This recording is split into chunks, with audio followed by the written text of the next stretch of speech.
That was perfect.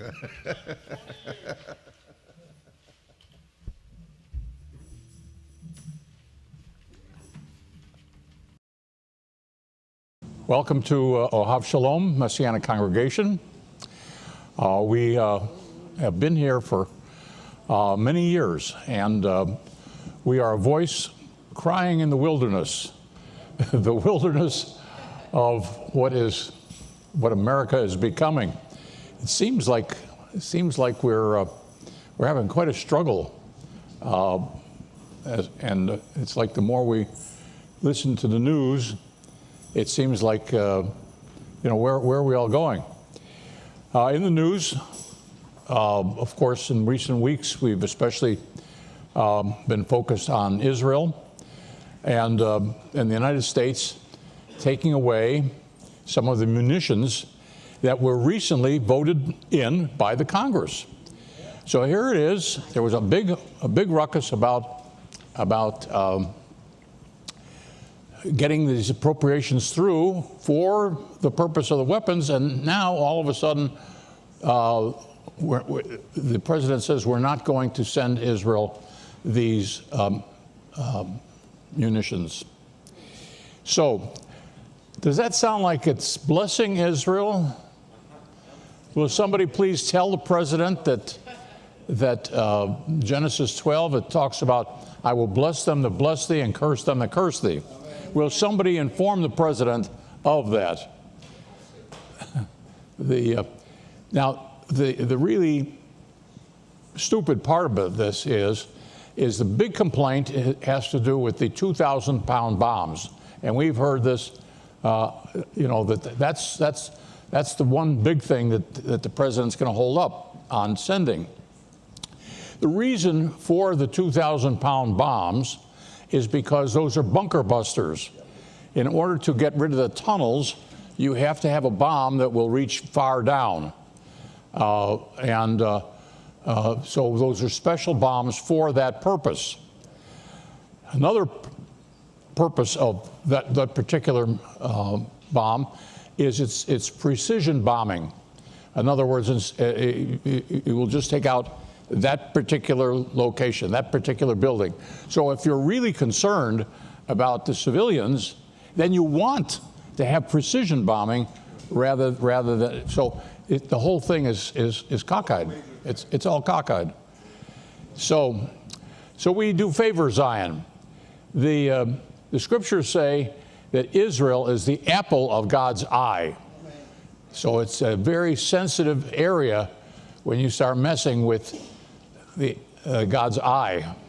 You know how we all are on anything getting near our eyes, right? So we're coming down to some sort of climax, and it's building towards that. It's building towards that. We have said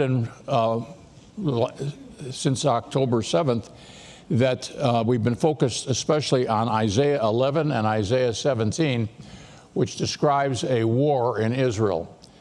But it's not a nuclear war.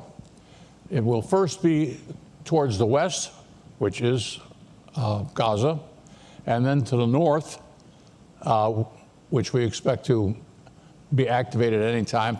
That's Hezbollah out of Lebanon. And then it goes to the east. And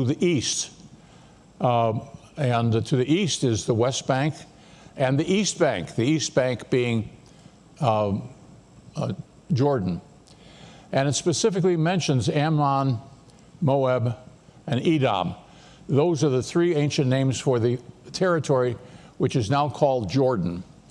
So according to these two prophecies, it will then go to the east, and that's what's in the east is the Judea and Samaria and Jordan.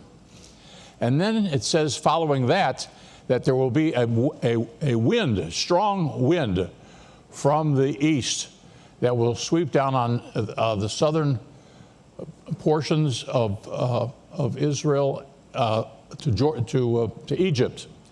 So these things are all programmed, and history was pre-written especially about Israel.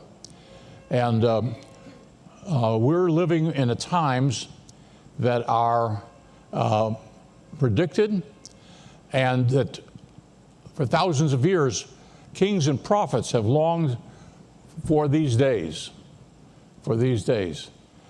And they're characterized as the footsteps of the Messiah. That the things that we're seeing are called the footsteps of the Messiah. They just come before the coming of the Messiah. So we meet here, Jews and Gentiles alike, and we have a strong online presence. And I have word from Rick Serrano, our bongo drum guy who went off to Colombia, and he wrote that he was on his way back from Colombia, and it turned out that his green card had expired. So they stopped him at the airport. But he wanted a letter of recommendation so that he could get back in to the